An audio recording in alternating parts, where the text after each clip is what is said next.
Hello, my name is Andy and I am the Village Idiot. I'm armed with a car and a GoPro and an unhealthy amount of time on my hands. I'm using that time to attempt to visit every civil parish in England.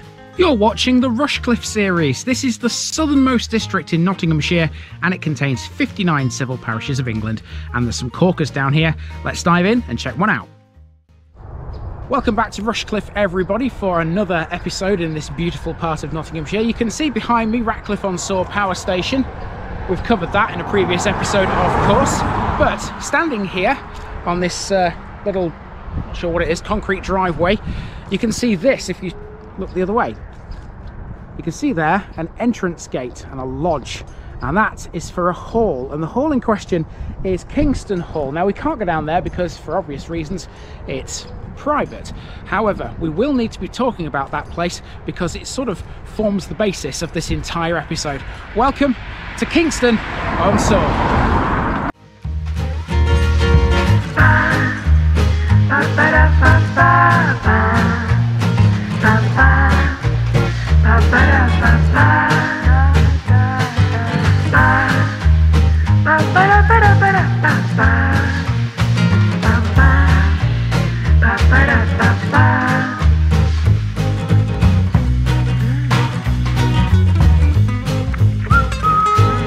Here's my disclaimer for people who may be watching me for the first time. I say things as I would in my native accent and dialect.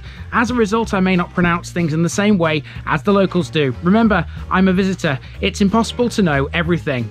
Leave me a comment, spin me a like, and bash that subscribe button. Let's get to today's parish video.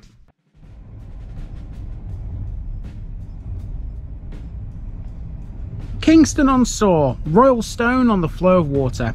Welcome back to Rushcliffe again, everyone, and this week we're back in the vicinity of the River Soar. This time we're in Kingston on Soar, a tiny village between Gotham and the border with Leicestershire. The River Soar forms the county boundary here, meaning that it doesn't actually pass through the village, but it's near enough. Kingston was recorded in the Domesday Book as Chineston, believed to mean royal stone, although to what this refers is debatable. There is a second theory that says it could simply be a village named after its Saxon owner, but royal stone seems more likely and sounds a lot better in my opinion. Kingston on Soar doesn't have much, certainly not within the village itself, but if you look to the east of the main cluster here you'll find a big mansion. That would be Kingston Hall, built in the 1840s for Edward Strutt, who would become the first Lord Belper. It's a listed building, and so too is the church of St Winifred that dominates the eastern end of the settlement. There are 17 other listed structures in Kingston, a vast number given how small the place is. Running right through the village is a railway line, and we'll be crossing under it twice, one time via a spooky little tunnel. So boots on folks, time to put another Rushcliffe village on the map.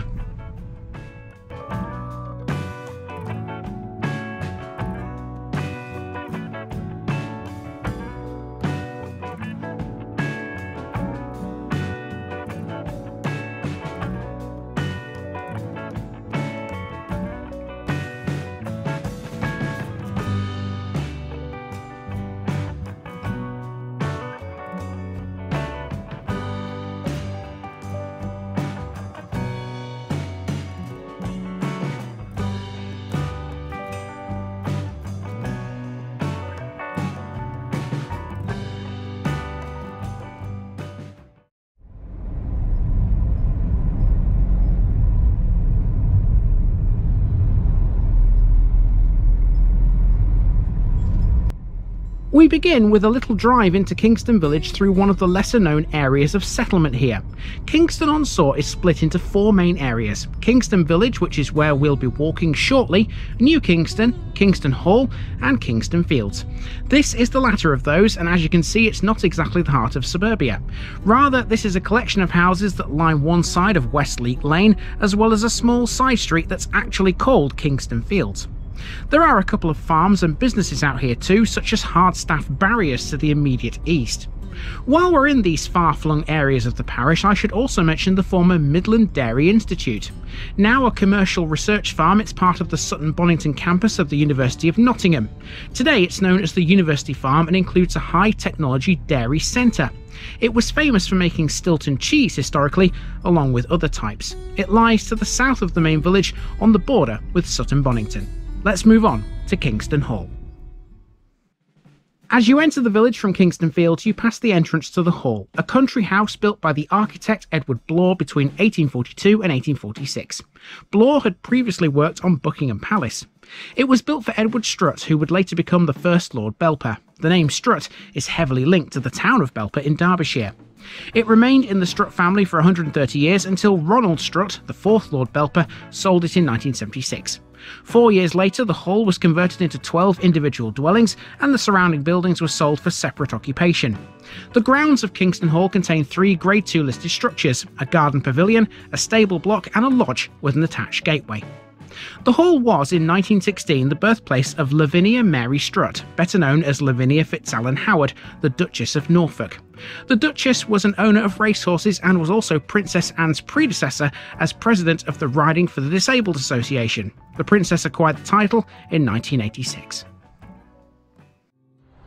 Okay, so here we are then in the village itself. Now this is not a very big village by any stretch of the imagination. I could probably be through the village itself in about 20 minutes, but what I'm actually doing here is I'm elongating this walk a little bit because I'm going to be going underneath a railway line twice to a marina, and that will sort of give a bit more meat to this episode. It's all still within Kingston Hall parish anyway, so you know, it just beats driving. Well, why drive when you can walk? I've got plenty of time. Okay, so we're on the green to start with, and the first landmark is the church, which is behind that sign over there.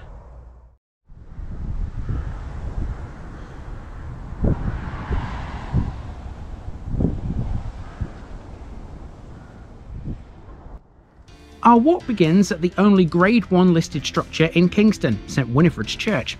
This is the last of the 5 within the 453 group. It began life as a chapel of ease to the much bigger church in Rushcliffe-on-Soar. It's not easy to date, but it's believed that would have been in the 11th or 12th century. It was largely rebuilt in 1900 by R. Creed. A modest stone structure, it consists of a chancel, nave, south aisle, porch and embattled north tower with pinnacles. It has a clock and 5 bells, 2 of which were added in 1920 as war memorials.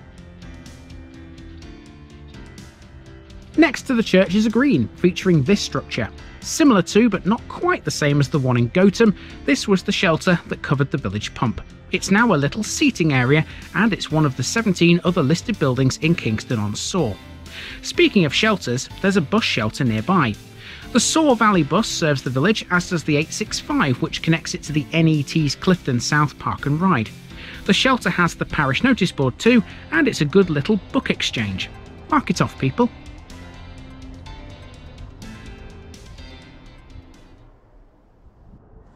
A lot of Kingston's pretty estate houses carry listed building status. Constructed in blocks of 4 or 5, this applies to every odd-numbered house on the green between 1 and 27. The same can't be said for those on the even-numbered side though, as most of them came later. The phone box is on the odd-numbered side. This is the location of the local defib machine. All of these are close to the village hall. Built in 1934, the village hall is used for public meetings, village events and regular activities such as Tai Chi and a choir. It can also be hired for private parties.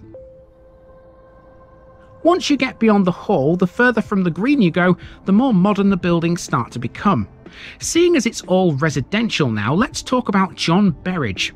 Born into a Kingston farming family in 1717, he became a great preacher at Everton in Bedfordshire. He was so well known, he was visited by both John Wesley and Selina, Countess of Huntingdon. People in his congregations often experienced strange convulsions and fell down as if they were dead. Berridge's tomb in Everton is famous for its evangelistic inscription.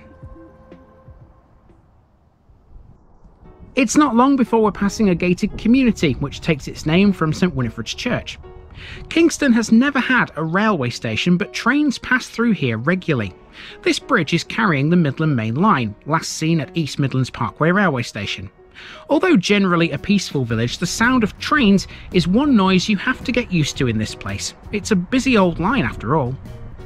Once under the bridge, we're now making our way towards the River Soar, where we'll find a few narrowboat related things.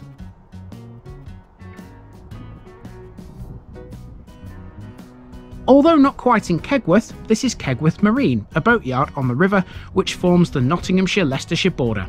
For 15 years this has specialised in the restoration and sale of vintage Francis searchlights, literally lights which are used on marine vessels. A few yards away is Kegworth Shallow Lock. With two large wooden iron gates, this is known as a pound lock and it was built in the early 19th century. Nearby is a cute little arched bridge which connects Kingston to Kegworth. There'll be more on this river in that episode.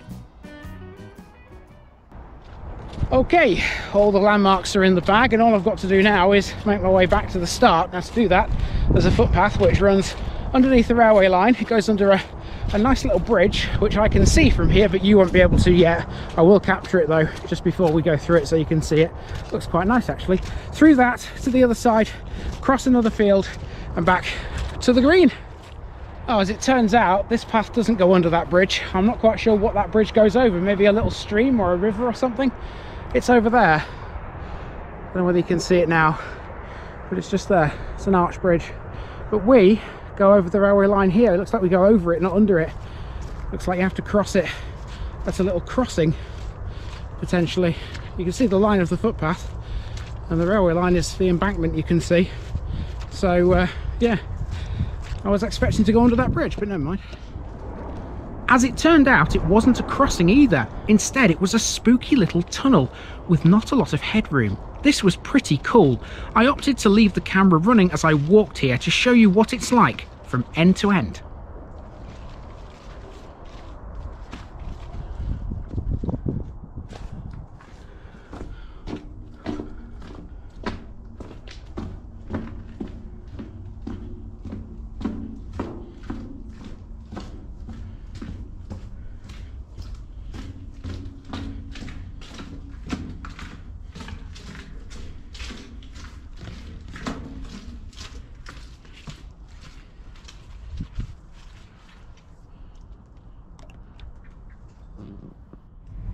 And folks, that's going to do us for another Rushcliffe Parish. Kingston on Soar is complete.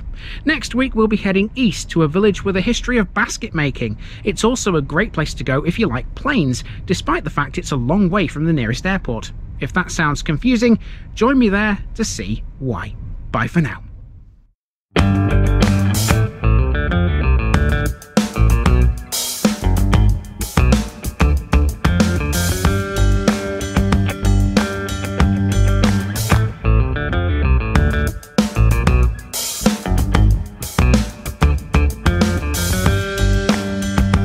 Thanks for watching this video, folks.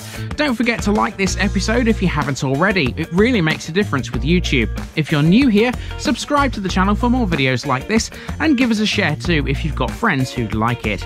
You can find all the links to my social media accounts below, as well as my Buy Me a Coffee page where you can donate to the channel. Also, if you've enjoyed this episode, have a look at some more videos in this series. Until next time, I've been Andy, also known as the Village Idiot, and I'm out.